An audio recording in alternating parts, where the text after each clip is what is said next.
The barrel of a sawed-off shotgun pressed hard against her temple. "Don't play hero, Grandma," the robber sneered, blinded by the sight of a fragile nurse in oversized scrubs. He wanted the pharmacy keys. What he got was a decorated Helmand Province combat medic who hadn't felt this alive in a decade. At 2:14 a.m., the fluorescent lights of Providence Urgent Care flickered with a monotonous, agonizing hum. Located on the dreary, rain-slicked outskirts of Seattle, the clinic was a haven for the midnight casualties of a sleeping city. Colicky infants' minor kitchen burns, and the occasional sprained ankle from a late-night stumble. Cameron Harper sat behind the triage desk, meticulously sorting a fresh delivery of IV tubing. At 56, Cameron looked exactly how one might expect a lifelong night shift nurse to look. Her posture was slightly stooped, burdened by decades of leaning over gurneys and charting endless patient files. Silver streaks heavily threaded her dark hair, which she kept pulled back in a utilitarian no-nonsense bun. A pair of reading glasses rested on the bridge of her nose, attached to a beaded chain that draped around her neck. When she walked, she favored her left leg, a subtle, persistent limp that she always blamed on a clumsy hiking trip in her 30s. To the rest of the staff, Cameron was the clinic's maternal figure. She baked banana bread on Tuesdays, covered shifts when the younger nurses were hungover, and had a bedside manner so soothing it could talk a panicked child out of an asthma attack. "Cameron, you want half of this sandwich?" Liam asked, snapping her out of her quiet focus. Liam was a 22-year-old pre-med student working the reception desk to pay off his mounting student loans. He was pale, perpetually exhausted, and looked at Cameron as if she were his own grandmother. "No, thank you, sweetheart," Cameron replied, her voice a soft, raspy alto. "My stomach can't handle pastrami past midnight anymore. You eat it. You need the protein if you're going to survive organic chemistry." Liam smiled, taking a massive bite. "It's just so dead tonight. I might actually get some flashcards done. You ever get bored, Cameron, just sitting here waiting for someone to walk in with a stubbed toe?" Cameron paused her fingers, resting lightly on a sealed package of lactated Ringer's solution. She looked past Liam, staring out the reinforced glass windows into the pitch-black parking lot. Bored. It was a word civilians used when they didn't appreciate the beauty of silence. She didn't tell Liam about her life before Providence Urgent Care. She didn't tell him about the blistering heat of the Helmand Province in 2010. She certainly didn't mention her time as a sergeant first class attached to the 212th Mobile Army Surgical Hospital, or the years she spent riding in the back of Black Hawk helicopters under heavy mortar fire, plunging her bare, bloody hands into the chests of young soldiers to manually clamp severed arteries while the sky rained shrapnel. The limp wasn't from a hiking accident. It was from a 7.62 millimeter round that had shattered her femur during a convoy ambush outside Kandahar.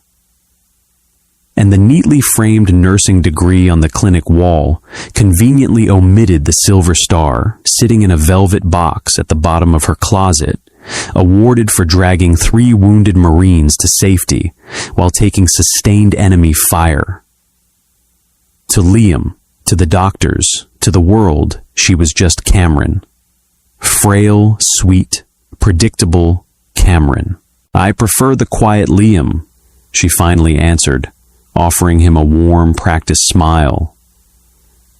"When this job gets exciting, it usually means someone is having a very bad day. I've had enough excitement for one lifetime." She stood up her left knee, clicking softly, and began to wipe down the triage counter with a bleach wipe. The smell of the antiseptic grounded her. It was a sterile, safe smell.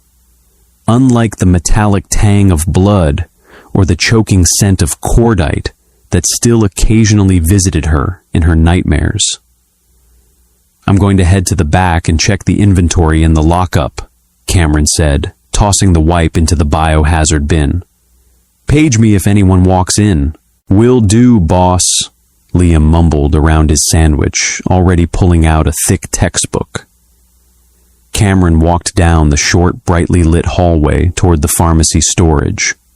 The clinic carried a substantial amount of Schedule II narcotics, oxycodone, fentanyl, morphine, essential for the severe trauma patients they sometimes stabilized before transferring them to Seattle Grace or Walter Reed. The heavy steel door required a dual authentication keycard and a pin to open. As she punched in the code, the quiet of the clinic was suddenly violently shattered. It wasn't a sound Cameron had heard in civilian life often, but her nervous system recognized it instantly. It was the heavy, blunt force impact of a crowbar smashing through the reinforced safety glass of the front entrance. The glass didn't just break. It exploded inward with a deafening crash showering the waiting room in glittering deadly confetti. Cameron's hand froze over the keypad. Her heart, which a normal person's would be hammering against their ribs in pure terror, did the exact opposite. It slowed. The persistent ache in her knee vanished, flooded out by a sudden massive spike of adrenaline that her body had been trained to utilize like a weapon. The frail, stooped nurse evaporated. In the sterile hallway of the urgent care, the combat medic woke up. "Nobody moves, get on the damn ground right now." The voice was guttural, panicked, and loud, a dangerous combination. Cameron didn't peek her head around the corner immediately. Decades of tactical survival had taught her that moving blindly into a chaotic environment was a death sentence. Instead, she pressed her back flat against the cool plaster of the hallway wall, closing her eyes to isolate her hearing. She heard heavy-booted footsteps crunching over the broken glass. 2 sets. 2 hostiles she cataloged in her mind. "I said get down, kid, hands where I can see 'em," the lead voice barked.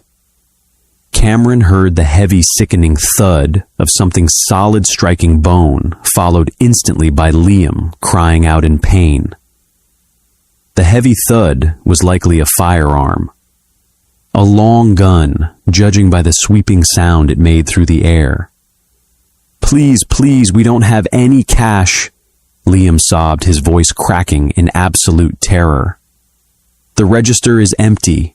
"I don't want the register, you stupid punk," the man snarled. "I want the lockbox. Where's the pharmacy? Where do you keep the Roxys and the fentanyl?" Cameron took a slow, silent breath in through her nose and out through her mouth. She opened her eyes. The maternal warmth in them was entirely gone, replaced by a cold, calculating slate. She reached into the deep pocket of her oversized scrub top. Her fingers curled around her heavy-duty titanium trauma shears, a tool designed to cut through Kevlar and combat boots in seconds. It wasn't a firearm, but in the hands of someone who knew the exact anatomical pathways of the human body, it was devastating. She stepped out from the hallway, intentionally dragging her left foot slightly more than usual, ensuring she looked every bit the terrified elderly woman. Hey, stop it!" Cameron cried out, her voice trembling perfectly. She raised her hands, letting her shoulders slump as she shuffled into the waiting room. The scene was a mess. Wyatt Mercer stood in the center of the room, water dripping from his dark canvas jacket. He was a broad-shouldered man in his mid-30s with a patchy beard and frantic, aggressive eyes. In his hands, he held a sawed-off 12-gauge shotgun, the barrel currently pressed against the back of Liam's neck, who was face down on the linoleum, bleeding profusely from a split eyebrow. Behind Wyatt stood the second man, Gavin. He was younger, skeletal, and trembling violently, Gavin held a cheap silver 9mm handgun. His finger was resting inside the trigger guard. Terrible discipline. He was the wild card, the addict in withdrawal. Well, well, Wyatt sneered, turning the barrel of the shotgun away from Liam and aiming it squarely at Cameron's chest. Look what we have here, Florence Nightingale. Cameron let out a manufactured gasp, taking a step back and holding her hands higher. Please, she stammered, widening her eyes. Don't hurt him. He's just a student. We don't want any trouble. Wyatt laughed a harsh, grating sound. He stepped over Liam's trembling body and closed the distance between himself and Cameron. I don't want trouble either, Grandma. I want the keys to the heavy stuff. Open the vault. As Wyatt stood 2 feet away from her, the shotgun leveled at her abdomen. Cameron's mind worked at 1,000 frames a second. Target 1. Wyatt confident, aggressive, but arrogant. His stance is too wide. His center of gravity is off. He's holding the shotgun with one hand near the trigger, the other loosely gripping the pump. If the barrel is deflected upward, he has no leverage. Target 2. Gavin 15 feet away, sweating profusely, dilated pupils, opioid withdrawal. Hands are shaking too much for an accurate shot under pressure, but a negligent discharge is highly probable. I can get you what you want, Cameron said, letting her voice crack pitifully. The vault is in the back, but I need my key card. Please just don't shoot. Move it! Wyatt barked, gesturing with the barrel of the shotgun. And walk fast. If you try to hit a panic button, I'm going to paint this waiting room with the kids' brains.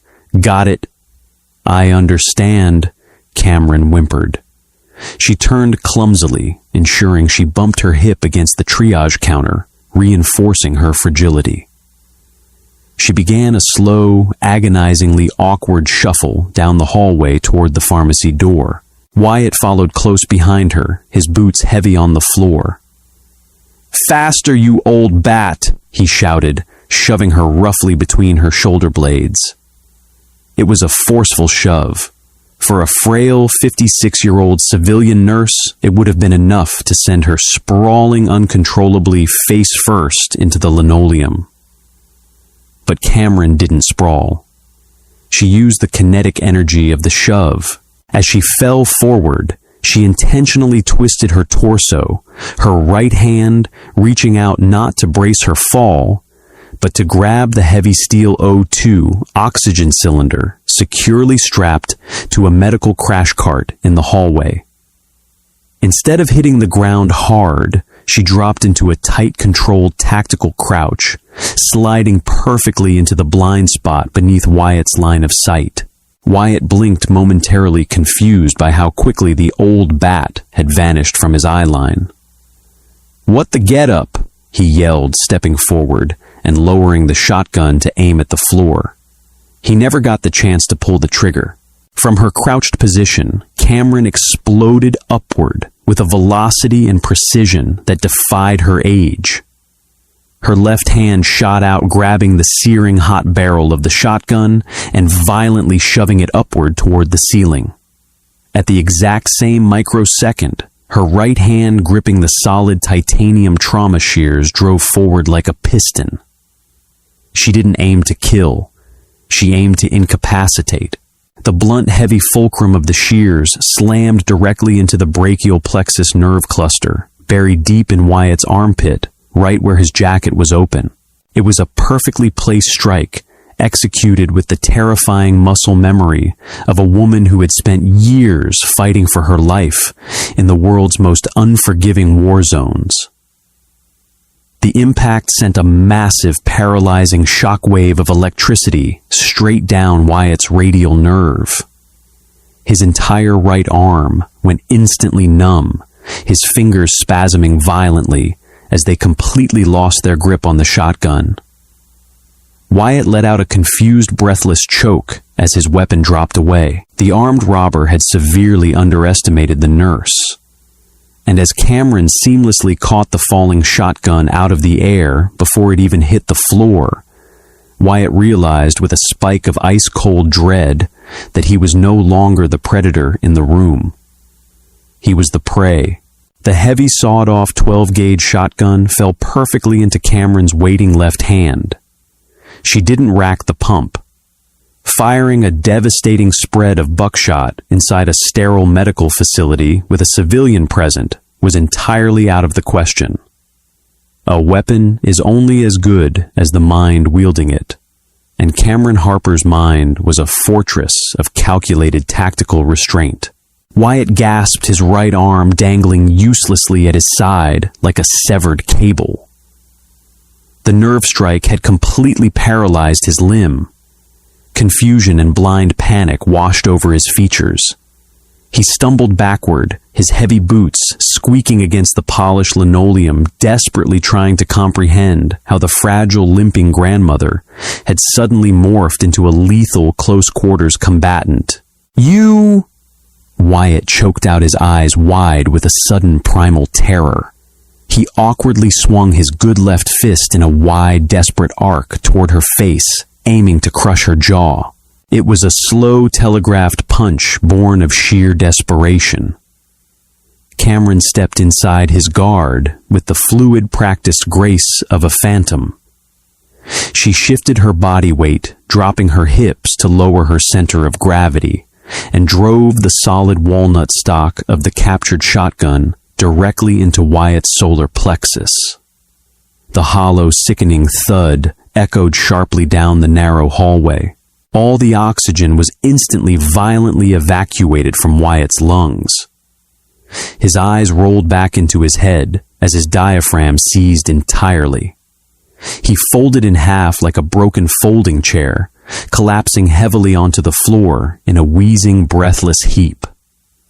Target 1 was neutralized. He wouldn't be moving or fighting back for a considerable amount of time. Cameron didn't pause to admire her work.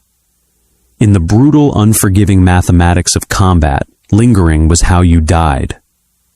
She immediately spun toward the waiting room, sweeping the hallway for target 2. Gavin was still standing near the shattered front entrance, 15 feet away. The skeletal, trembling addict had just witnessed his hulking, aggressive partner systematically dismantled in less than 4 seconds. The shock paralyzed him for a fatal heartbeat. Then the opioid withdrawal and adrenaline crashed together, creating a cocktail of sheer, unadulterated panic. "Wyatt!" Gavin shrieked, his voice cracking into a high-pitched wail. His shaking hands gripped the silver 9mm handgun.